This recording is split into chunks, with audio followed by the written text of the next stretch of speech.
सुनीतींचैव. एका राणीचं नाव काय? सुरुची. एकीचं नाव काय? सुनीती. घटकावर सु शब्द काढून टाका. नीती आणि रुची. माणसाला काय आवडते? नीती का रुची? व्याख्या करण्याची गरजच नाही. मनुष्य त्याचं जीवन नीतीने जगत नाही, रुचीने जगत. एकच उदाहरण देतो. सकाळी कुठल्याही परिस्थितीत 6 वाजता स्नान झालं पाहिजे. ही नीती आहे. ही काय? आपण स्नान करत नाही अशातला भाग नाही, पण 6 वाजताच करू याची काही खात्री नाही. आहे नाही? स्नान करायला पाहिजे. आम्ही करतो, अगदी मंत्र म्हणून करतो, गंगे जय यमुने जैव. आहे नाही? पण आम्हाला वेळ प्रसंग आला तर 7, 8, 9, 10 संकेत दीक्षितांसारखा मनुष्य दुपारी 12. आम्ही स्नान करतो, रुचीने करतो. एकादशी व्रत करतो, नीतीने करतो का रुचीने करतो? गंमत म्हणून ऐकायला लगेच विषय विसरून जा. प्रत्येक प्रांतात उपवास करण्याची पद्धती भिन्न आहे. आहे की नाही? काही माणसं म्हणतात उपवासाला कोथिंबीर चालते, मग धने का चालत नाही. काही ठिकाणी आपला उपवास आहे, साबुदाण्याची खिचडी मी 1 डिशभर खाईन असं म्हटलं की ते कढीपत्ता टाकून आणतात. त्यांना म्हटलं का खिचडी कढीपत्ता? म्हणे आमच्याकडे उपवासाला खातात. कर्नाटकात तर उपवास म्हटलं की पोहे खातात. ऐकले? काही प्रांतामध्ये म्हणजे बिहार, जगन्नाथपुरी वगैरे प्रांतामध्ये भात खाल्ला नाही म्हणजे उपवासाचे पदार्थ सगळे. तर लक्षात ठेवा, उपवासाला काय चालतं काय चालत नाही याचा जर विचार केला तर उपवास या शब्दाचा अर्थ आयुर्वेदाने सांगितलाय. काहीही न खाणे याला उपवास म्हणतात. कोथिंबीरही चालत नाही, धनेही चालत नाही, कढीपत्ताही चालत. पण आपल्याकडे उपवासाला काय काय चालत नाही महाराज? ही रुची आहे. ही काय? ऐकले नाही? गंमत म्हणून ऐका. रात्री 11 वाजले, नवरा बायको दोघं शयन करतात. बायको दिवसभर दमलेली झोपली आणि मालक आपले मोबाईल पाहत आहे. आणि पाहता पाहता एकदम 11:15 मेसेज आला, याद आहे ना कल एकादशी है. त्याने बायकोला उठवतो, म्हणे साबुदाणा भिजव. लक्षात ठेवा, ही रुची आहे. मला सांगायचंय काय की मनुष्य रुचिप्रधान जीवन जगतो. म्हणून भागवतात स्वच्छ दिलं की उत्थानपाद राजाला सुरुची प्रेय सिंभार्या. त्याच्या आवडीची राणी कोण? सुनीती नव्हती. नीती कोणालाच आवडत नाही. मग आता परत शास्त्र सांगितलं, सुरुची पासून पुत्र झाला त्याचं नाव उत्तम. काय नाव? आणि सुनीतीपासून पुत्र झाला त्याचं नाव ध्रुव. किती सुंदर सांगितलं. सकाळी 6 वाजता स्नान करायला पाहिजे. तुम्ही केलं नाही, 7 वाजता केलं, 8 वाजता केलं, 9 वाजता केलं, 12 वाजता केलं. सकाळचं स्नान संध्याकाळी केलं, काळजी करू नका, फळ उत्तम आहे. सुरुचीचा पुत्र आहे ना. रुचीने केलं तरी फळ कसं आहे? उत्तम. पण हे जर नीतीने केलं तर पुत्र ध्रुव आहे. उत्तम कुठलीही वस्तू पदार्थ असू द्या, तो कधी ना कधी संपतो. नाही नाही? पण ध्रुव या शब्दाचा अर्थ आहे आढळ, अक्षय्य. यस्य क्षयः नास्ति स अक्षय्यः ध्रुव. तुम्ही नीतीने एकादशी केले तर त्या व्रताचं फळ कधीच संपणार. आणि रुचीने केलं फळ उत्तम मिळेल, पण ते कधी ना कधी संपून जाईल. मग आता प्रत्यक्ष कथानक सांगितलं. एक दिवशीचा प्रसंग. उत्तानपाद राजा राजसिंहासनावर बसून राज्यकारभार करत असताना दोघही सापत्न बंधू. सापत्न म्हणजे सावत्र. वडील एक आहेत, आई मात्र भिन्न आहे. वडिलांच्या मांडीवरती खेळतायत. नृप अंके खेळती. नृप म्हणजे राजा, अंक म्हणजे मांडी, खेळती म्हणजे खेळत. शेजारी पट्टराणी म्हणून सुरुची बसलेली आहे. त्या सुरुचीला वडिलांच्या मांडीवरती बसलेला उत्तम फार आवडतोय. म्हणे या मुलाने कुठेच बसलं पाहिजे, वडिलांच्या मांडीवरच बसलं पाहिजे. पण सहज लक्ष ध्रुवाकडे जातं. म्हणे हा इथे काय करतोय, याचं इथे काही काम नाही. तिने थोड्या वेळ ते सहन केलं.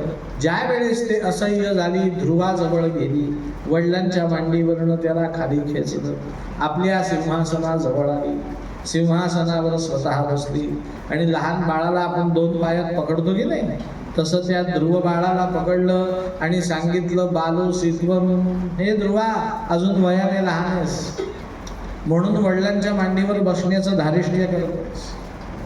तुला माहितीये का, या वडिलांच्या मांडीवर बसण्यासाठी अधिकार लागतो. काय लागतो? जो वर्तमान काळात तुझ्याकडे नाही. तुला जर तो अधिकार प्राप्त करून घ्यायचा असेल तर माझं ऐक, वनम गच्छ, कुठे जा? वनामध्ये जा. काय कर? तपमा करू, तप कर. तपाचा परिणाम तुला नारायण प्रसन्न होईल आणि नारायण प्रसन्न झाला की नारायणाचा स्वभाव आहे, तो लगेच विचारतो, वरम ब्रूही, वर माग. त्यावेळेस तू वर मागायचा. काय वर मागायचा? तर मला सुरुचीच्या पोटी जन्म दे, मग खुशाल माझ्या उदरात तू प्रगट हो, तिथून तू जन्म घे आणि माझ्या पतीच्या मांडीवरती आनंदाने उत्तमाबरोबर खेळ. हा उपदेश कोणी केला? सुरुचीने. या उपदेशाचं गांभीर्याने चिंतन केलं. त्या उपदेशात एक गोष्ट लपलेली आहे, ती या उपदेशात म्हणतीये मर. काय म्हणतीये? कारण मेल्याशिवाय पुनर्जन्म होत नाही, मरण्याचा उपदेश. शुकमुनींनी सांगितलं, ही घटना ज्या वेळेस घडली त्यावेळेस ध्रुव बाळाचं वय 5 होतं आणि 5 वर्षाच्या बालकाला वनात जा, तप कर, नारायणाला प्रसन्न करून घे, तो तुला प्रसन्न झाल्यावर विचारेल, वरम ब्रूही वगैरे वगैरे समजेल का हो? त्याला काहीही समजलेलं नाही. पण ध्रुव बाळाला एक गोष्ट पक्की समजली. काय? की आई जे काही बोलली त्यात माझा सन्मान नव्हता. माझा काय होता? अपमान. शुकमुनी टिप्पणी करतात भागवतात की मनुष्याला उपजत समजतं मान आणि अपमान. आपल्याला मान आणि अपमान कधीपासून समजायला लागले? उपजत भावना. आपल्याला 11 वाजता समजलं अमक्याची सून बाळंतीत झाली. 12 वाजता तुम्ही त्या बाळाला बघायला जा, 1 तासात, त्याला अजून नजरही आलेली, पण तुम्ही त्या बाळाला मांडीवर घ्या, थोडे डोळे मोठे करा. ते बाळ मनात विचार करतं, या शेजारच्या पाटील काकू यांचा माझा काही संबंध नाही, तासभर मला जन्माला येऊन झालाय, लगेच डोळे मोठे, पुढे या तर काय माझ्याशी करते. ते बाळ रडायला लागतं बघा, ऐके नाही. आणि तुम्ही त्याच बाळाकडे गालातल्या गालात त्याच्या गालाला हात लावून हसा, ते सुद्धा. त्याला कोणी सांगितलं डोळे मोठे करणं म्हणजे अपमान आहे, गालातल्या गालात हसणं म्हणजे सन्मान आहे? शुकमुनी सांगतात, हा आपला उपजत भाव. कसा भाव आहे?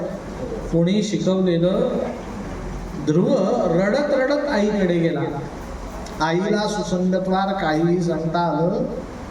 आईने दासी करवी जाणून घेतलं दरबारात काय घडलं, आणि ते सगळं ऐकल्यानंतर सुनीतीने ध्रुवाला मांडीवर बसवलं. आता नीतीचा उपदेश आहे ध्रुवाला. ऋषीचा ऐकला, आता कोणाचा आहे? ती नीती सांगते, हे बघ म्हणे ध्रुवा, ती सापत्न म्हणजे सावत्र जरी असली तरी तुझी आई आहे, आणि आई चुकीचा उपदेश कधीही करत. काय चुकीचं सांगितलं आईने? फक्त बाळा, त्या आईच्या उपदेशात 2 गोष्टी आहेत म्हणे. कुठल्या? म्हणे ग्राह्यांश घेण्यासारखा आणि काही त्याज्यांश सोडून देण्यासारखा. बघ बाळा, आईने किती छान सांगितलं, वनात जा, तप कर, नारायणाला प्रसन्न करून घे. नारायण प्रसन्न झाला की तो वरमगृही म्हणेन, त्यावेळेस तू वर मागायचा, पण चुकूनही परत जन्माला घाल म्हणायचं नाही. काय मागायचं नाही? सगळी मनुष्याची आटापिटा कशासाठी आहे? पुनर्जन्म न विद्यते. सारखं सारखं जन्माला यायचं नाही. अनेक कारणशास्त्राने सांगितलंय. एक तर भगवंत प्रसन्न होत नाही, आणि प्रसन्न झाला तर त्याच्याकडे परत जन्माला घाल म्हणणं मूर्खपणा आहे, की नाही? आता सुनीतीने सांगितलं, बाळा माझी आज्ञा आहे, तू वनामध्ये जा. आमचा ध्रुव बाळ आईची आज्ञा शिरसावंद्य मानून वनामध्ये निघाला. आता साधी गोष्ट आहे, आपण परवा चिंतन केलं, 6 वर्षाचं बाळ पहिलीत जातं, म्हणजे 5 वर्षाचं बाळ सिनियर KG. नाही, तुमच्याकडे सिनियर KGतला कोणी असेल त्याला आपण रस्ता तरी क्रॉस करू देऊ का एकट्याला? इथे आई वनात जा कशी म्हणते, तिची जीभ कशी रजावली, बाळा वनात जा. तर आपल्याला ही गोष्ट समजून घेण्यासाठी त्या काळात जावं लागेल. त्या काळात वनामध्ये गुरुकुल असायचे. काय असायचे? आई सांगतेय वनात जा, याचा त्या काळातला अर्थ आहे वनात जा, या काळातला अर्थ आहे शाळेत जा. किती दिवस वडिलांच्या मांडीवर बसणार? स्वतःला प्रूव्ह कर, सिद्ध कर, आहे की नाही? माहितीसाठी सांगतो, प्रभू रामचंद्र, लक्ष्मण, भरत, शत्रुघ्न यांचं शिक्षण अयोध्येत झालेलं नाही. यांचं शिक्षण गोरखपूर जवळ सिद्धाश्रम, विश्वामित्र ऋषींचा आश्रम वनांतरी झालेलं आहे. कुठे झालेलं आहे? कौरव पांडवांचं शिक्षण हस्तिनापूर नगरीत झालेलं नाही. कुठे झालं? हस्तिनापूर नगरीपासून 48 किलोमीटर अंतर राम कुरु जांगल नावाच्या वनप्रदेशाचं. कारण घरात शिक्षण होत नाही. माझ्या मुलाला मी भागवत कधीच शिकवू शकत, कधीच शिकवू शकत. कारण का? तिथे पुत्रभाव जागृत होतो माझा. मी सांगितलं की श्रीराम उद्यापासून भागवत शिकायचं, पण बाबा चालेल उद्यापासून ना, आजपासून नाही ना. म्हटलं नाही, उद्यापासून. दुसरा दिवस आला, वही पेन घेतली, तो सांगेल बाबा तुम्ही बोलतात ते मला समजत नाही. दुसऱ्या दिवशी सांगेल बाबा आज क्लासला सुट्टी. म्हटलं का? म्हणे माझा मूड नाही. तिसऱ्या दिवशी सांगेल बाबा क्लास जाऊ द्या, तुम्ही 100 रुपये द्या. म्हटलं का बरं? म्हणे आज मित्राचा बड्डे आहे. नाही, मला तुम्ही सांगा, हेच जर मी एखाद्या भागवत शिकवणाऱ्या गुरुजींकडे त्याला पाठवलं तर याच्यातले किती कारणं चालतील? एकही चालणार नाही. शिक्षण घरी होत नसतं. शिक्षण हे कठोर गुरूंच्या सान्निध्यात कठोरतेनेच घ्यावं. आणि हा ध्रुवबाळ वनात गेल्यानंतर दैवयोगाने, कुठल्या योगाने? याला जगातले सर्वोत्कृष्ट गुरु मिळाले. जगातले सर्वोत्कृष्ट. त्यांचं नाव देवर्षी नारद. त्यांना सर्वोत्कृष्ट का म्हणायचं? भागवतात सांगितलेलं आहे देवर्षी नारदांची योग्यता. शुकमुनी सांगतात, अहो नारद धन्योसी विरक्तानां शिरोमणिः सदा श्रीकृष्णदासानां अग्रणीर योगभास्करः. देवर्षी नारद नुसते नारायण नारायण करत नाहीत. ते कोण आहेत? म्हणे सदा श्रीकृष्णदासानां अग्रणी. भगवान श्रीकृष्णांनी ज्यावेळी स्वतःच्या भक्तांची यादी बनवली, पहिलं नाव कोणाचं दिलं? नारदांचं. अग्रणी. आणि ते नुसतं कीर्तन करत नाही, योग भास्कर हा परिपूर्ण योग जाणतात. नारदांची पहिली गुणवत्ता. दुसरी गुणवत्ता, देवर्षी नारद माझ्यासारखे 4-4 तास बोलत नाही. त्यांचं वर्णन केलं, जयति जगति मायां यस्य कायाधवस्ते वचन रचनमेकं केवलं चाकलय्य ध्रुवपदमपि यातो यत्कृपा ध्रुवोऽयं सकलकुशलपात्रं ब्रह्मपुत्रं दत्तास्मि. वचन रचनमेकं. एखादं वाक्य मोठे मुश्किलीने बोलतात. किती बोलतात? वचनम रचनम एकम. एखादं वाक्य तेही महामुश्किलतेने बोलतात, पण ते एक वाक्य असं बोलतात की मनुष्याचं जीवन बदलवून टाकतात. काय बदलवतात जीवन? म्हणे जगती जयती माया.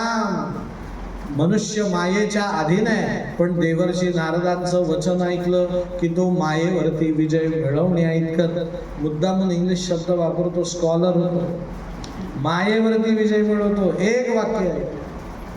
आणि देवर्षी नारदांचं तिसरं वैशिष्ट्य. देवर्षी नारद कोण आहेत? फार सुंदर वर्णन केलं. त्वं पर्यटन नरक इव त्रिलोकीम अंतश्चरो वायुरिवात्मसाक्षी परावरे ब्रह्मणि धर्मतो व्रतैः स्नातस्य मे न्यूनमलं विचक्ष्म. देवर्षी नारद कसे आहेत? अर्कवत पर्यटन. अर्क म्हणजे सूर्य, आणि सूर्य सतत पर्यटन करत असतो. करतो की नाही? असा जगातला कुठला प्रदेश आहे की जो सूर्याने पाहिलेला नाही? अहो, तो रोज प्रत्येक देशाला भेट देतो. आणि जी सूर्याचा गुणधर्म आहे, जो सूर्याचा गुणधर्म आहे, तोच गुणधर्म देवर्षी नारदांचा आहे. ते सतत त्रिभुवनात भ्रमण करतात. आपल्या बोली भाषेत बोलायचं झालं तर देवर्षी नारद जग पाहिलेला मनुष्य. काय पाहिलेला मनुष्य आहे? तो हवेत गप्पा मारत नाही. त्याने जग पाहिलेलं आहे, माणसं पाहिलं आहेत, माणसातले गुण पाहिलेत, माणसातले दोष पाहिलेत, आणि मग त्याचा परिपाक म्हणून ते काय करतात? उपदेश करतात. देवर्षी नारदांनी या ध्रुव बाळाचा मनोदय जाणला, त्याला मांडीवरती बसवलं आणि त्याच्या कानामध्ये फक्त 12 अक्षर सांगितले. किती अक्षर? ओम नमो भगवते वासुदेवाय. ओम इति एकाक्षरम, नमो इति 2 अक्षराणि, भगवते इति 4 वासुदेवाय इति 5 1 + 2 3 + 4 7 + 5 12 अक्षरांचा मंत्र सांगितला. आणि सांगितलं, ध्रुवा, हा मंत्र साधा नाही, हा सिद्ध लोकांचा मंत्र आहे. कोणाचा मंत्र आहे? साक्षात ब्रह्मदेव सुद्धा या मंत्राचा जप करतात. स्वर्गातला राजा इंद्र सुद्धा या मंत्राचा जप करतो. हिमालयामध्ये अनेक योगी अन्न पाणी त्याग करून आपल्या कुडीमध्ये प्राणाचं रक्षण करून या 12 अक्षरांचा जप करतात. या 12 अक्षरांमध्ये इतकी सिद्धता आहे की 7 दिवस अहोरात्र या मंत्राचा जर जप केला, किती दिवस? तर या पृथ्वीवरती असलेले सगळे सिद्ध साधू संत त्या मनुष्याच्या दर्शनाला येतात. फक्त 7 दिवस जप करा. पण ध्रुव बाळाला सांगितलं, ध्रुवा, तू हा जप करण्यासाठी गच्छ गच्छ मधुवनम. कुठे जा? मधुवनात जाऊन जप कर. इथे करू नकोस, मधुवनात जा. आता मधुवन कुठे आहे? तो Madhuvan is the part of Vrindavan. Vrindavan एकूण 16 वनांनी बनून झालेलं आहे. वृंदावन, हरिवन, निधिवन, तालवन, श्रीवन, लक्ष्मीवन, हरितवन, महावन, काम्यवन, भांडीरवन आदी 16 वन आहेत. याच्यातलं एक वन कुठलं? मधुवन. पण पुढे आश्चर्य सांगितलं देवर्षी नारदांनी. भागवत का ऐकायचं हे ऐका. या श्लोकातनं समजतं. म्हणे गच्छ गच्छ मधुवनम. ध्रुवा, मधुवनात जा. पण त्या मधुवनात काय? म्हणे यत्र लीला हरेरभूत. आता ही कथा मी सांगतोय ती सत्ययुगातली कथा आहे. कुठल्या युगातली? ध्रुव बाळाचा जन्म कुठला आहे? सत्ययुगातला आहे. पण देवर्षी नारद सांगतात, तू मधुवनात जा. तिथे राधा कृष्ण प्रत्यक्ष वास करतात. मुळात राधा आणि कृष्ण हे द्वापर युगात झाले. कुठल्या युगात? म्हणजे सत्ययुग, मग त्रेतायुग आणि मग द्वापर युग. आणि तेही द्वापर युगाच्या शेवटी झाला. पण देवर्षी नारद सत्ययुगातच सांगतात की यत्र लीला हरेरभूत. त्या मधुवनामध्ये प्रत्यक्ष राधा कृष्ण वास्तव्य करतात. मग जे द्वापर युगात झालेले आहेत ते सत्ययुगात आहे असं देवर्षी नारद का म्हणतात? भागवतात सांगितलं. मी माझं उदाहरण सांगतो, तुमच्या लक्षात येईल. माझा जन्म 30 जानेवारी 1979 साली झाला. किती झाला? 30 जानेवारी 1979, 79.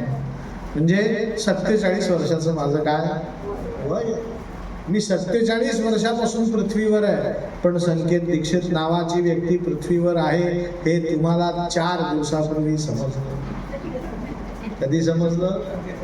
होतो कधीपासून? समजलं कधी? लक्षात ठेवा, राधा कृष्ण सत्ययुगापासून होते, पण ते प्रकाशित कधी झाले? द्वापर युगात झाले. हा या शब्दाचा काय अर्थ आहे?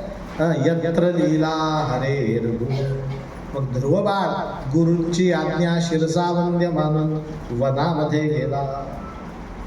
आता फार सुंदर सांगितलं शुकमुनींनी परीक्षितीला. वनात जाऊन एका शिलाखंडावर बसून ध्रुव बाळ ओम नमो भगवते वासुदेवाय या मंत्राचा जप करू लागला. पण ध्रुव बाळ सिन्सिअर नव्हता.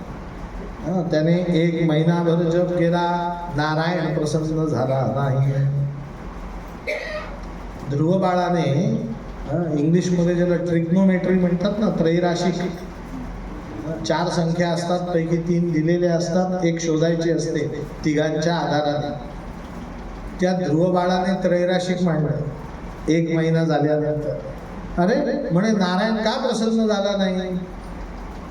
मग त्याने त्रैराशिक काय मांडलं? म्हणे माझ्या गुरूंमध्ये दोष नाही, गुरूंनी दिलेल्या मंत्रामध्ये दोष नाही, गुरूंनी सांगितलेल्या स्थानामध्ये दोष नाही, तरी नारायण प्रसन्न झाला नाही. याचा अर्थ दोष माझ्यामध्ये आहे. कोणामध्ये? त्याने दोषाचं कारण शोधून काढलं. आपण असतो तर आपणही त्रैराशिकच मांडलं असतं, पण वेगळं. म्हणे त्या गुरुतच काही जमलं, गुरूंनी सांगितलेल्या स्थानातच काही जमलं, त्यांनी सांगितलेला मंत्र असा उडत उडत सांगितलं, त्या मंत्रातच काही जमलं. लक्षात ठेवा, हा भक्तिशास्त्रातला उपदेश आहे. स्नातस्य मे न्यून मदं विचक्ष्म. न्यूनता आपल्यात असते, इतरात नसते.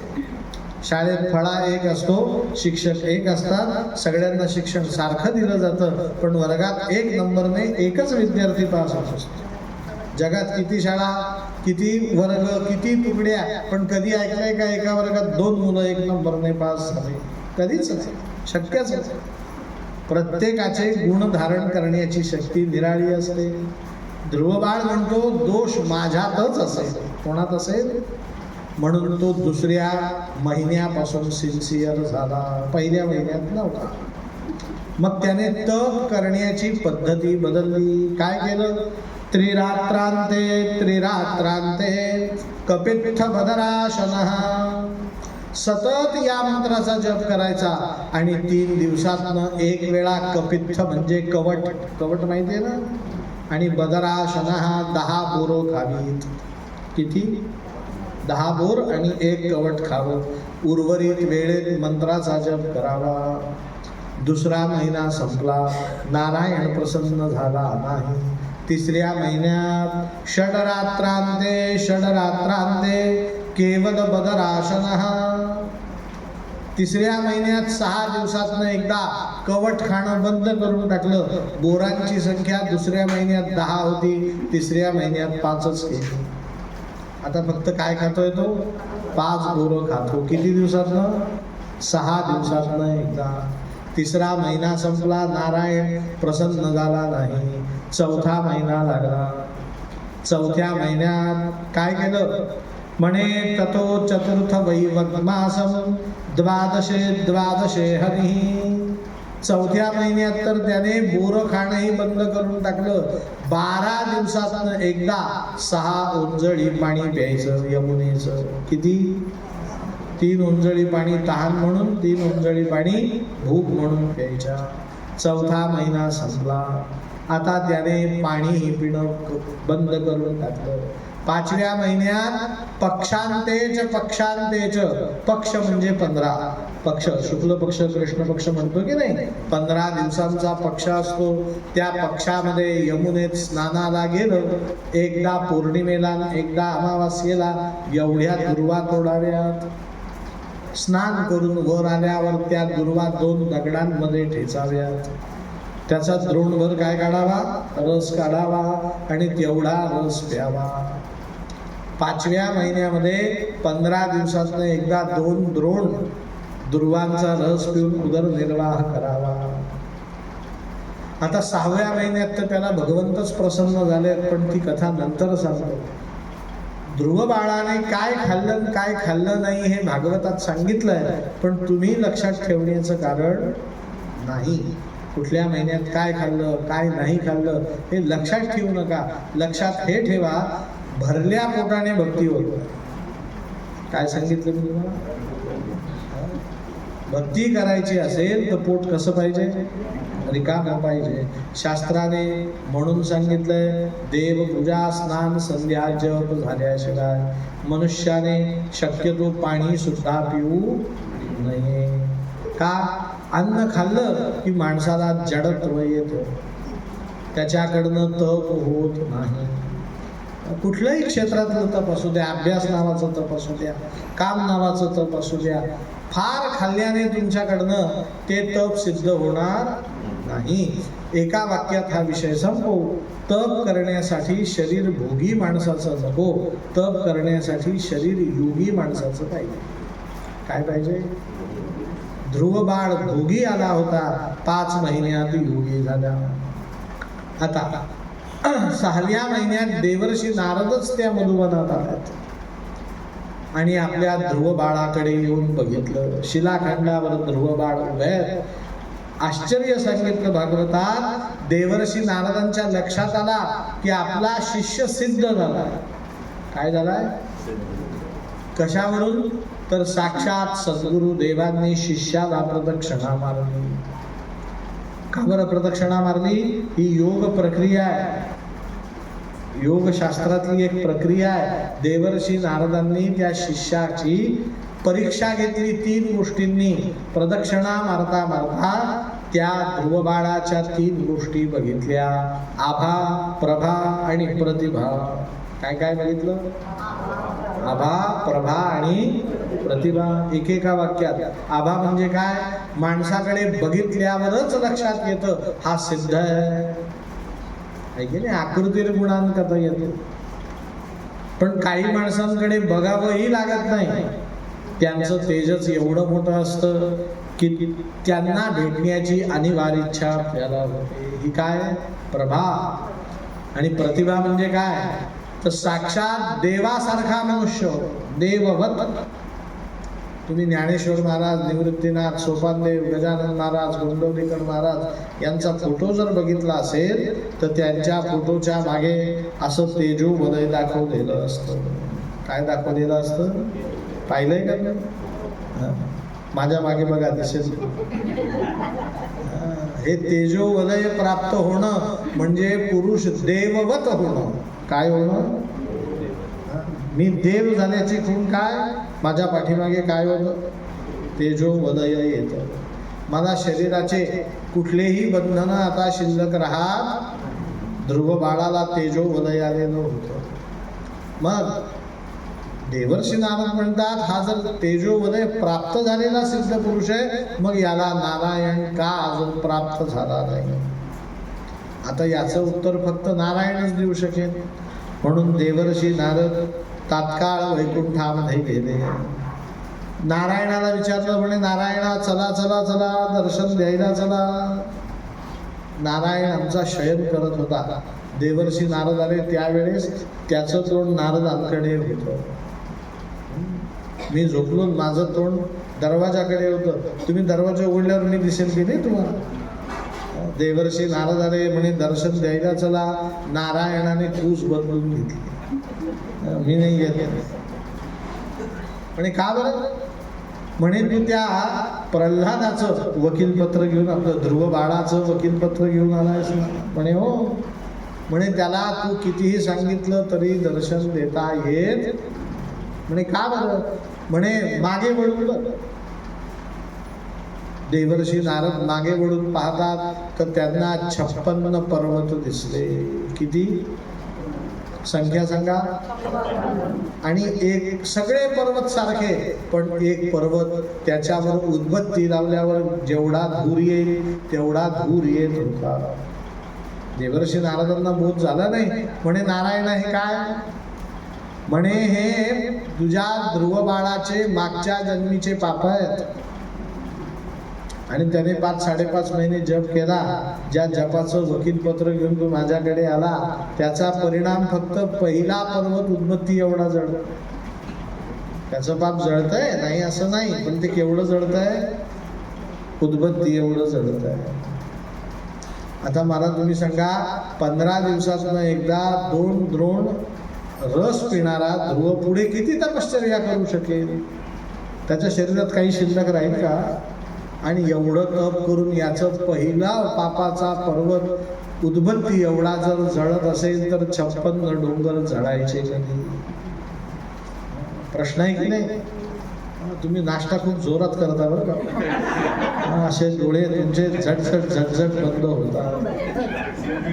सकाळी खायचं नाही माझ्यासारखं, लक्षात ठेवा. दुपारी 12 वाजता काय पोटभर जेवायचं ते जेवण. लोक मान फार छान टाकतात. बरं असो, त्या विषयावर काल बोललोय आपण, आज नाही बोलायचं. आपल्याला उपदेश केला. या कथेतनं उपदेश कोणाला केला? आपल्याला केला. मी तुम्हाला प्रश्न विचारतो, ताऊ तुमचे पाप, ध्रुव बाळाचे 56 निघाले डोंगर, तुमचे पाप किती निघतील? तुम्ही म्हणाल गुरुजी आम्ही असं काही पाप विशेष केलेलं नाही. आमचे निघतील पाप नाही असे नाही, पाठीभर निघतील, टोपलीभर निघतील. आठवणही येईल तुम्हाला, मी एकदा वडिलांच्या खिशात 10 रुपये काढले, एकदा गुरुजीला टाकल्या म्हटलो वगैरे वगैरे 10-20 पाप तुम्हाला आठवतील सुद्धा नाही असं नाही. पण ही कथा रहस्य सांगते. काय सांगते? उदाहरण देतो किराणा मालाचं. तुमच्याकडे पद्धत असेल की किराणा घेऊन येतो आपण, पण लगेच काही पैसे देत नाही, त्याची वही बनवलेली असते. काय बनवलेली असते? आपण यादी घेऊन जायची, सामान घ्यायचं, तो किराणावाला त्याच्यावरती सामान देतो, किती घेतलं ते लिहितो, त्याची काय लिहितो? किंमत लिहितो. मी माझं उदाहरण सांगतो. मी 4-4 महिने बाहेर घरी असतो. आमची बायको 2 किलो साबुदाणे, 2 किलो शेंगदाणे, 2 किलो तेल, 4 किलो तांदूळ, 5 किलो साखर आणते, वही भरत येते. आपण फक्त भागवत कथेहून आल्यावर एकदा ती वही उघडायची. शेंगदाणे 98 रुपये, साबुदाणे 92 रुपये, तांदूळ 200 रुपये, साबणाच्या वड्या 40 रुपये वगैरे वगैरे. मग आपण अंदाज लावतो 200, 200, 250, 500, 700, 900, 300, 400. आणि मग 4 महिन्यांनी बायको ज्यावेळेस म्हणते बिल घेऊन या, त्यावेळेस अवलोकन करून आपल्या लक्षात येतं की 10,000 बिल असेल. किती असेल? अंदाज. आपण कॅल्क्युलेटर घेऊन बसलेलो नाही, अंदाज लावला 10,000 बिल असेल. खिशात 15,000 ठेवतो, किराणावाल्याकडे जातो, वा बिल करा, हिशोब करा. तो म्हणतो बसा खुर्चीवर, हिशोब करतो. तो कॅल्क्युलेटर घेतो. तो काय आपल्यासारखा असा अंदाज घेत नाही. काय घेतो तो? आणि 15-20 मिनटं एकदा अशी बेरीज एकदा तशी बेरीज करतो आणि आपल्याला सांगतो 42,000 रुपये. आपली तयारी कितीची होती? 10ची. आपण घेऊन किती गेलो? आपल्याला येताना भाजी सुद्धा आणायची होती, पण त्यानेच बिल कितीचं केलं? आपला अंदाज चुकला. ज्ञानेश्वर महाराज हरिपाठामध्ये माणसाला सावध करतात की बा मनुष्या, तुला असं वाटतं तुझं पातक पाटी एवढं आहे, परात भरू नये, अजिबात नाही. माणसाचा स्वभाव कसा आहे? म्हणे पर्वताप्रमाणे पातक करणे. आपले पातक करण्याचा स्वभाव कसा आहे? पर्वतप्राय पातक करत असतो आपण. पर्वताप्रमाणे पातक करणे, वज्रलेप होणे अभक्तास. मग शास्त्राने सिद्धांत सांगितला, गुन्हा मी केलाय की नाही केलाय हे मला माहिती आहे, पण ज्यावेळेस माझ्यावरती कोर्टात केस दाखल होते त्यावेळेस माझी बाजू कितीही न्यायाची असू द्या, कितीही अन्यायाची असू द्या, मला बाजू मांडता येत नाही. बाजू मांडण्यासाठी कोण द्यावा लागतो? तसं भगवंतांच्या दरबारात आपल्या पाप पुण्याची बाजू आपल्याला मांडता येत नाही. म्हणून आपलं वकीलपत्र संतांना द्यायचं असतं. भक्ती करण्यासाठी सहाय्यभूत कोण असतात? संत असतात. जगन्नाथपुरीला येणं खूप सोपं आहे, पण त्याच्यासाठी रेल्वेचा आश्रय घ्यावा लागतो. विमानाचा आश्रय घ्यावा लागतो, आहे की नाही? तुम्हाला आश्रय घेतल्याशिवाय येता येणार नाही. तुम्ही आश्रय घेतला की तुमचा प्रवास कसा झाला. पण मी आग्रहच धरला, छे एवढं जगन्नाथाचं दर्शन घ्यायचं, कोण रेल्वेत बसेल, मी पायी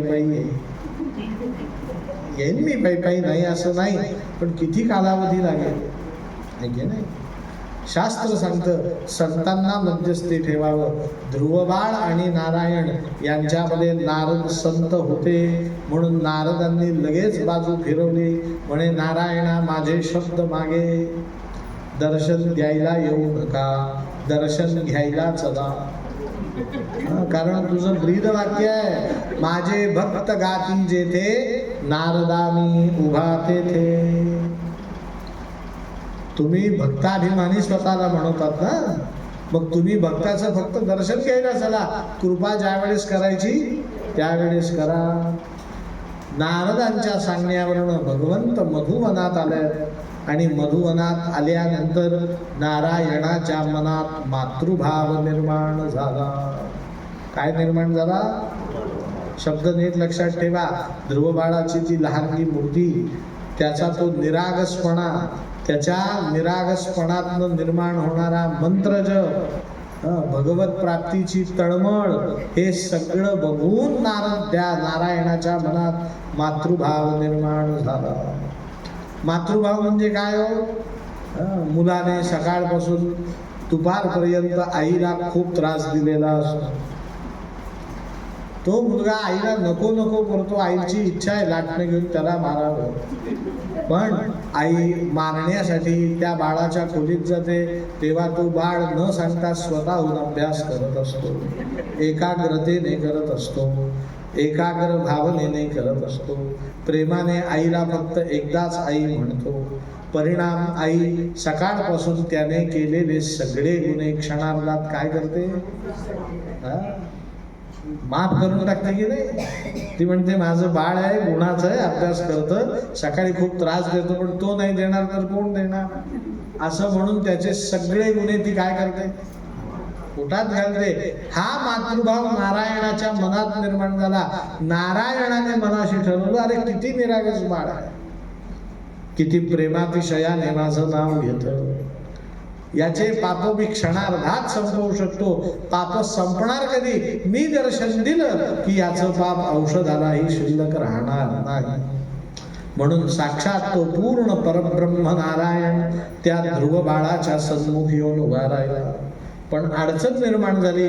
ध्रुव बाळाला समोर नारायण आहे हे समजलंच नाही, कारण त्याचे डोळे काय होते? बंद होते. मग नारायणाने केलं काय?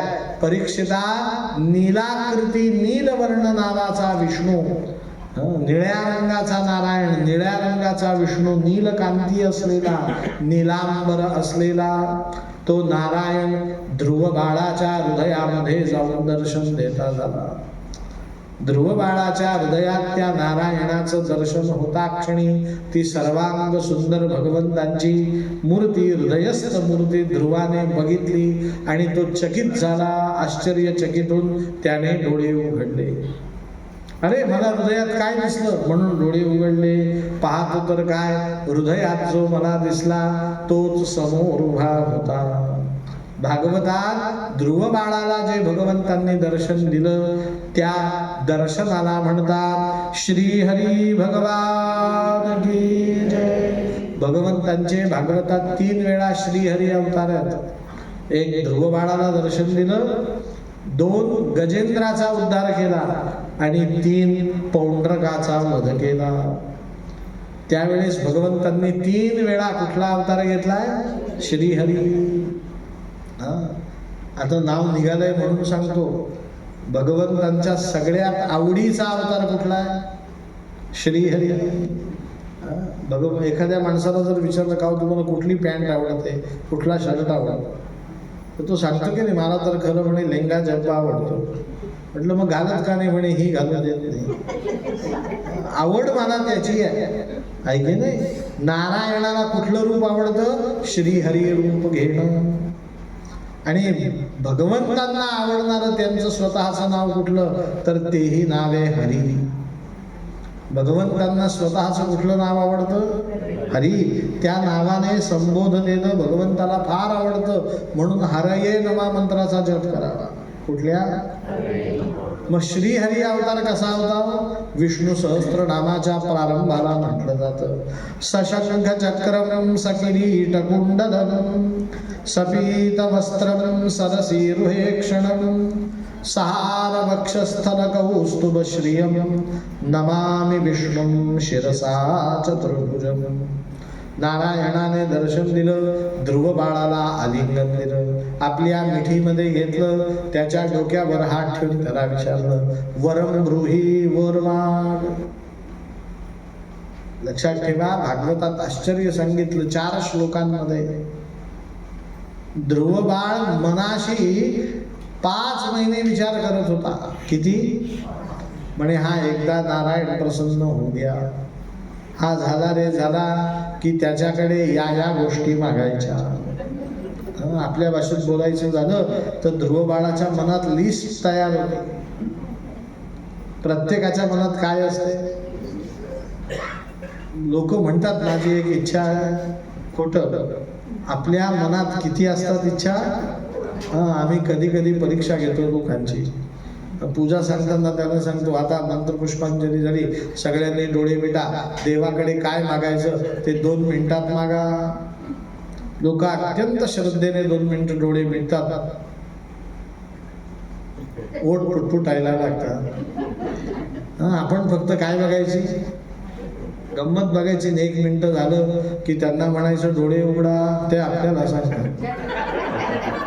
आत्ताशी पहिल्या सुनबाईपर्यंत आलो, अजून दुसरी सुनबाई, मग नातू, मग नात, मग जावाई. माझं मागणं काय कमी आहे का? माझी काय लिस्ट तयार आहे. ध्रुव बाळाची सुद्धा काय होती? आपली सुद्धा काय? पण आश्चर्य सांगितलं भागवतात, एकदा भगवंतांचं दर्शन ध्रुव बाळाला झालं आणि ध्रुव बाळाने ठरवलं, मला भगवंताकडे काहीही मागायचं. कारण का? हा मिळाला की बाकी काही मिळण्याची अपेक्षा शिल्लक राहत नाही. भागवतात सांगितलं की तुमच्या मागण्याची तळमळ कधीपर्यंत? भगवंत मिळत नाही तोपर्यंत. भगवंत मिळाला रे मिळाला की मनुष्याला वेगळं काही मागण्याची इच्छा शिल्लक राहत नाही. पण ध्रुव बाळाच्या मुखातनं शब्द बाहेर पडेना.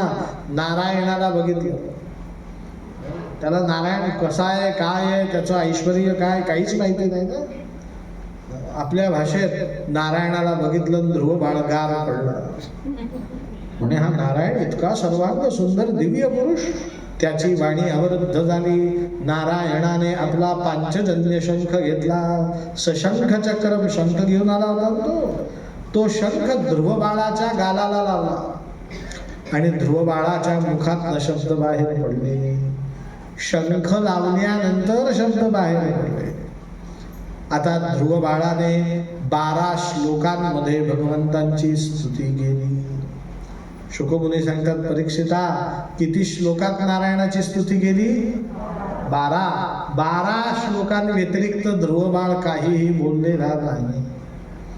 12 श्लोकांमध्ये स्तुती का? कारण 12 अक्षरांचाच मंत्र मिळाला आहे. याचा अर्थ असा, गुरु जेवढं ज्ञान देतात तेवढंच व्यक्त होत असतं. गुरुच्या व्यतिरिक्त ज्ञान प्रगट होऊ शकत. ध्रुव बाळाने किती शब्द, नारदांनी किती शब्द सांगितले होते? ते 12 शब्द 12 श्लोकांमध्ये प्रगट झाले. ध्रुव बाळ सांगतो, योऽन्तः प्रविश्य मम वाचमिमां प्रसुप्तां संजीवयत्यखिल शक्तिधरस्वधाम्ना अन्यांश्च हस्तचरणश्रवणत्वगादीन् प्राणान् नमो भगवते पुरुषाय तुभ्यं. गोपाल कृष्ण भगवान की जय. हा श्लोक आणि त्याचा अर्थ शांत चित्ताने ऐका. तुम्हाला या श्लोकात संस्कृत समजत असेल तर माणसाच्या सर्व अवयवांचं वर्णन केलंय. योऽन्तः प्रविश्य मम वाक्, वाक् म्हणजे वाणी. योऽन्तः प्रविश्य मम वाक् मिमां प्रसुप्तां संजीवयत्यखिल शक्तिधरस्वधाम्ना. 5 ज्ञानेंद्रिय, 5 कर्मेंद्रिय, 11वं मन, शरीरामध्ये असलेले लक्षावधी अवयव. आता आपल्या शरीरामध्ये लक्षावधी अवयव आहेत, ध्रुव बाळ म्हणतो. आणि आश्चर्य आहे, हे सगळे अवयव कार्य करतात. आत्ता करतायत की नाही कार्य? डोळ्याने तुम्ही बघतायत, कानाने तुम्ही ऐकतायत, नाकाने श्वास घेतायत, अत्तर लावला असेल तर मधून वास घेतायत, अधून पायाला गोळे आले तर पाय हलवतायत. लक्षात ठेवा, अवयव सगळे काय करतायत? आपले काम करतायत. सगळे अवयव काम का करतात सांगा?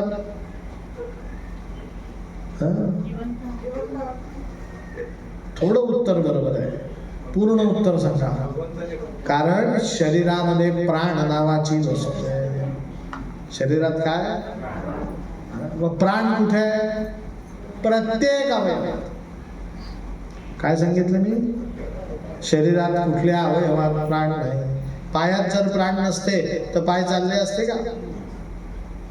हातात जर प्राण नसते तर हाताने काम केलं असतं का? माझ्या वाणीत प्राण नसते तर मी बोलू शकलो असतो का? प्राण काही शरीरात, हृदयामध्ये, खिशात 10 रुपये ठेवावे तसा ठेवलेला वस्तू पदार्थ नाही. तो प्रत्येक अवयवांमध्ये व्याप्त आहे. पण मृत्यू समयी शरीरातनं तो केसाच्या 7व्या भागापेक्षा, केस माहिती आहे ना तुम्हाला? मला कमी आहे, तुम्हाला माहिती आहे ना? तो केस उभा धरला, उभा, आणि केसाचे उभे 7 तुकडे केले. केवढे होतील? काही होईल का? केसालाच काही आकारमान नाही फारसं. त्याचा 7वा भाग म्हणजे शरीरातला प्राण, तो निघून गेला की शरीरातला प्रत्येक अवयव बंद पडतो. आहे नाही? हातापायात शक्ती असते, डोळ्यात शक्ती असते, कानात शक्ती असते, पण प्राण निघून गेले की सर्व अवयव शक्तिहीन होतात. मनुष्य मेला, नवरा मेल्यावर बायको म्हणते, अहो उठा ना, माझ्याकडे बघा ना. तो कशाला बघेल? लक्षात ठेवा, या वाक्याला काही अर्थ नाही, कारण त्याच्या शरीरातनं काय गेलं? ध्रुवबाळ हे उदाहरण देतात. शरीरातले सगळे अवयव कार्यरत असतात, पण एक प्राण नसला की सगळं शरीर निस्तेज पडतं. तद्वत देवा या संसार रूपी शरीरात नारायण नावाचा प्राण आहे.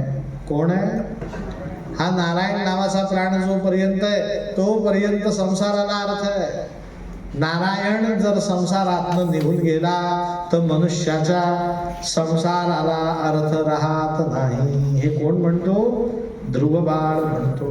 योऽन्तः प्रविश्य मम वाचमिमां प्रसुप्तां संजीवयत्यखिल शक्तिधरस्वधाम्नां अन्याश्च हस्तचरणश्रवणत्वगादीन् प्राणान् नमो भगवते पुरुषाय तुभ्यम्.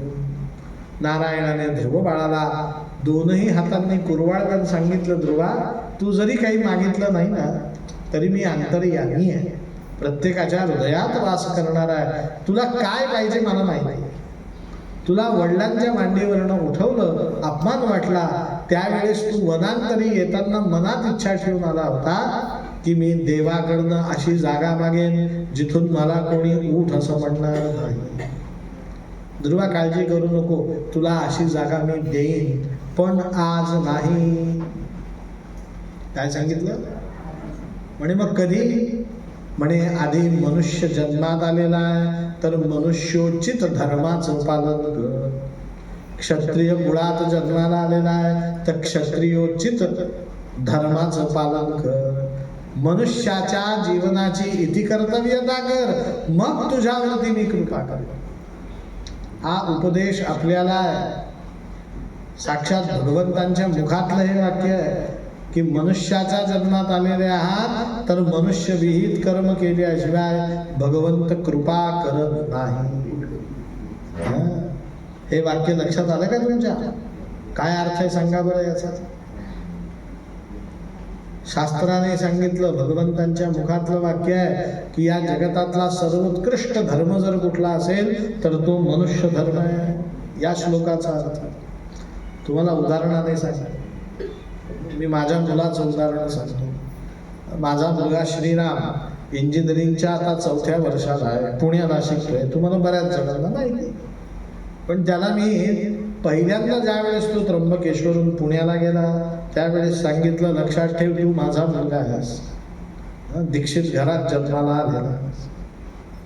तू काय करायचं, पुण्याला रोज 1 तास स्नान संध्या, 1 तास गायत्री जप, 1 तास योगाभ्यास, 1 तास वेद मंत्राचं पठण.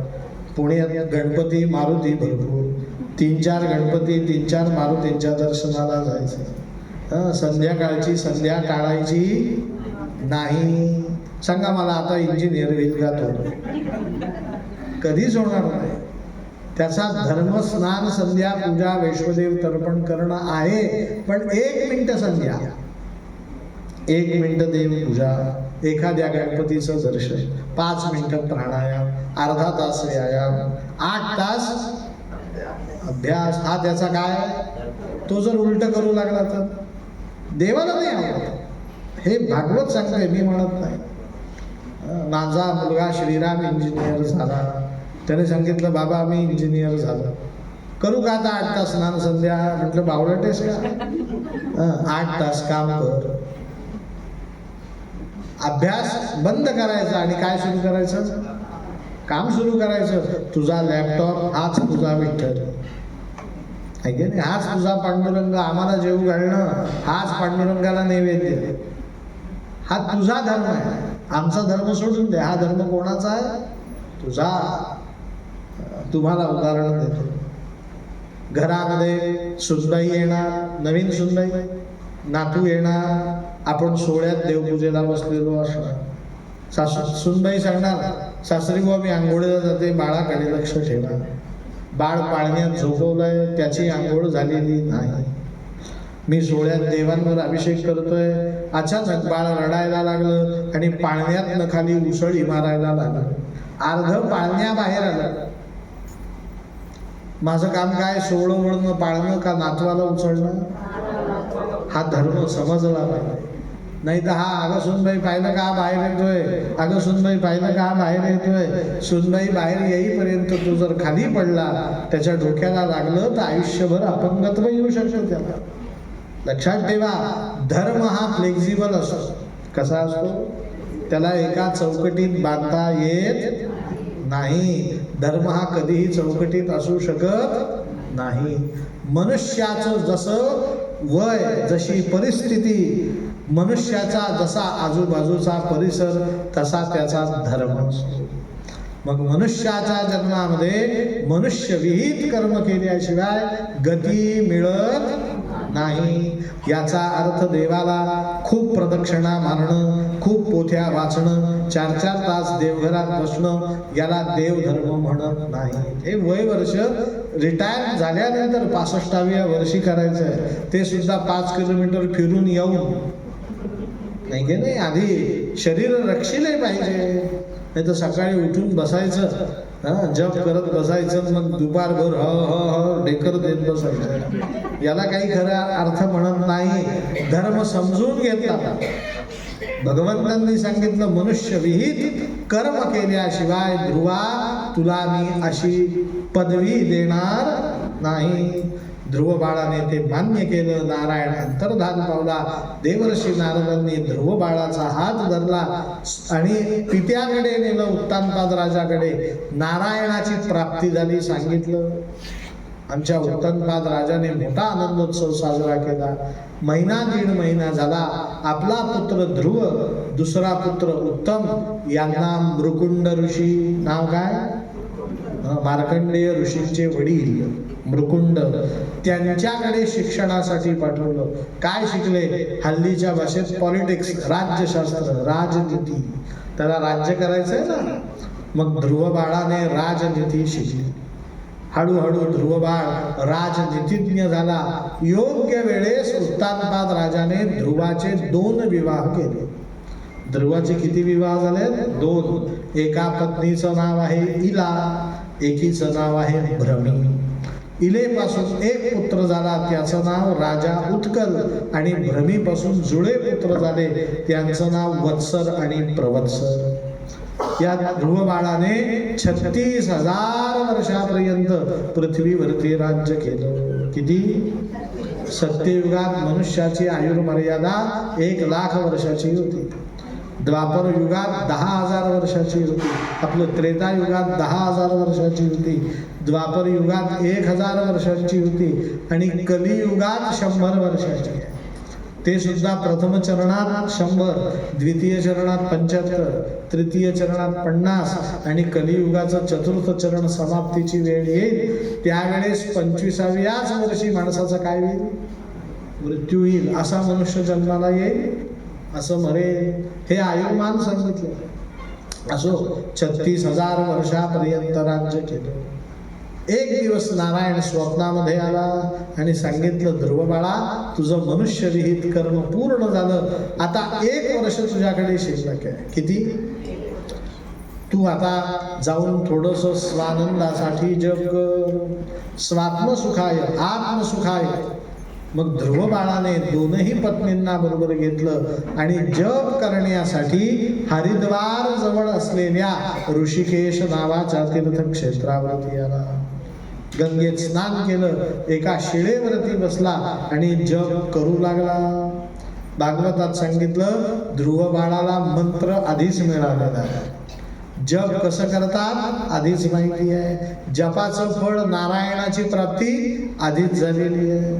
आता फक्त सुखासाठी, आत्मसुखासाठी तो काय करतोय? जप करतोय. पण 1-2 तास झाला आणि ध्रुव बाळाच्या लक्षात आलं, आपलं जपात लक्ष लागत नाही, व्यग्रचित्त होत नाही. का होत नाही? बारकाईने विचार केला, लक्षात आलं, आपलं चित्त एकाग्र कसं होईल? समोर ही खळखळ खळखळ वाहणारी गंगा. जपात सतत काय आणतीये? व्यत्यय. तुम्ही ऋषिकेशला गेले, नवरा बायको, तर नवरा काय बोलला बायकोला ऐकू येत नाही, बायकोला काय नवरा बोलला ते बायकोला समजत नाही. एवढा गंगेचा काय तिथे खळखळाट आहे. गेले असाच ऋषिकेशला, किती वेगाने वाहते ती गंगा नदी ऋषिकेशला. ध्रुव बाळाच्या लक्षात आलं की ही गंगा खळखळाट फार करते, म्हणून माझं जपात लक्ष लागत नाही. त्याने 2ही बायकांना हाक मारले, सांगितलं, आपली शांत यमुना बरी, आपण यमुनेवर जाऊ. म्हणून आपलं सगळं चंबू गबाळ आवडलं आणि ध्रुव बाळ यमुनेकडे जायला निघणार. इतक्यात ध्रुव बाळाच्या सन्मुख श्री गंगा माता की, ती गंगा ध्रुव बाळासमोर उभी राहिली आणि विचारलं, म्हणे, ध्रुवा, तुझ्यासारखे सिद्ध भक्त गंगेच्या तीरावर जप करायला आले, पण गंगेला नापास करून गेले. असं जर भविष्यातल्या लोकांना समजलं तर कोणी गंगेवर स्नानाला येईल का? कोणी जपाला येईल का? ध्रुवा, काय अडचण आहे तुझी? माझ्या काठावर तुला काय त्रास? आमच्या ध्रुव बाळाने गंगेला साष्टांग प्रणिपात केला आणि सांगितलं, गंगा आई, तू साक्षात जगदंबा आहेस, जगत जननी आहे, तुझ्यात दोष कुठून असेल? पण खरं तुला सांगू का आई, मला शांत वातावरणात जप करण्याची सवय आहे. तू ही जी खळखळाट करत वाहते ना, माझ्या जपात काय येतोय? व्यत्यय येतोय. गंगेने सांगितलं, एवढंच ना, काळजी करू नको, तू ज्या शिळेवर बसतील त्या शिळे समोर वाहताना मी शांत प्रवाहित होईल. ध्रुव बाळाने सांगितलं, आई, तू जर शांत झाली तर मी गंगा तीर का सोडून जाईल? आमची गंगा नदी ध्रुवाच्या शिळेपासून शांत सरोवरासारखी वाहू लागली. सरोवर कसं असतं? तुम्ही जर ऋषिकेशला गेले, कुठेही जा, गंगा नदीला आवाज आहे. पण ध्रुवाच्या मंदिरात तुम्ही गेले आजही तर गंगा नदीचा आवाज येत नाही. ही कथा सत्ययुगातली आहे, पण अनुभवाला कधी येते? 2026 साली. गंगा नदी आजही सगळ्या ऋषिकेश क्षेत्री प्रवाहित आहे, पण ध्रुवाच्या मंदिरासमोर ती सरोवरासारखी शांत आहे. ध्रुव बाळाने 1 वर्ष गंगेच्या तीरावरती जप केला. 1 वर्षानंतर यमांचा राजा, त्याचं नाव धर्मराज यम, काय नाव? विमान घेऊन आला आणि ध्रुव बाळा, तुम्हाला न्यायला विमान आणलं. भागवतात असं लिहिलं की 5व्या वर्षी ध्रुव बाळाच्या डोक्यावर नारायणाने हात ठेवला, तेव्हापासून त्या ध्रुव बाळाची उंचीच वाढली. ध्रुव बाळ कसा होता? बुट्टा, आणि बुट्ट्या माणसाचे पायही कसे असतात, त्याला विमानात काही चढता येईना. म्हणून भागवतात लिहिलेलं आहे, म्हणे मृत्यू मूर्ध्नि पदम दत्वा आरोहत विमानोपरी. साक्षात धर्मराज यमाच्या डोक्यावर पाय देऊन तो ध्रुवदेव विमानामध्ये चढला. आपल्याला सायकलवर बसायचं असेल तर सायकल ओट्याजवळ न्यावी लागायची, की नाही? आधी ओट्यावर आपण चढायचं, मग सायकलवर बसायचं. सगळी सायकल फिरून आलं की परत ओट्याजवळ लावायची, मग एक पाय टाकून उतरायचं. भागवतात हेच सांगितलं, मृत्यू मूर्ध्नि पदम दत्वा. धर्मराज यमाच्या डोक्यावर पाय नेणं सोपं आहे का? ध्रुव बाळाने तीही कृती करून दाखवली. मृत्यूच्या डोक्यावर पाय देऊन विमानामध्ये बसून वैकुंठामध्ये गेला. परीक्षेला वैकुंठा आपल्या भक्तांवर 4 कृपा करू शकतो. किती कृपा? नारायणाजवळ मुळात कृपा किती आहे? 4च. देवाची द्वारी उभा क्षणभरी तेने मुक्ती. 4 प्रकारच्या मुक्ती आहेत नारायण. एक आहे सायुज्यता मुक्ती, एक आहे समीपता मुक्ती, एक आहे सलोकता मुक्ती, एक आहे स्वरूपता मुक्ती. याच्यातली 3 नंबरची मुक्ती ध्रुव बाळाला दिली. त्या मुक्तीचं नाव आहे सलोकता मुक्ती. कुठली मुक्ती? सलोकता म्हणजे काय? राहण्याला स्वतंत्र लोक देऊन टाकला, त्या लोकाचं नाव ध्रुवलोक. ध्रुव बाळा त्या ध्रुवलोकात गेला आणि परत वैकुंठात आला. म्हणजे नारायण आम्ही 3 जण आहे, हिला भ्रमी माझ्या 2 बायका, आम्ही 3 जण आहे, तू आम्हाला राहायला पोर घ्यायची. एवढ्या याच्यात आम्ही काय करायचं एवढ्या मोठ्या लोकांमध्ये? आमच्या नारायणाने महर्षी वेदव्यासांना हात मारले आणि व्यासांच्या हातात भागवत ग्रंथ होता. तो ग्रंथ ध्रुव बाळाला दिला.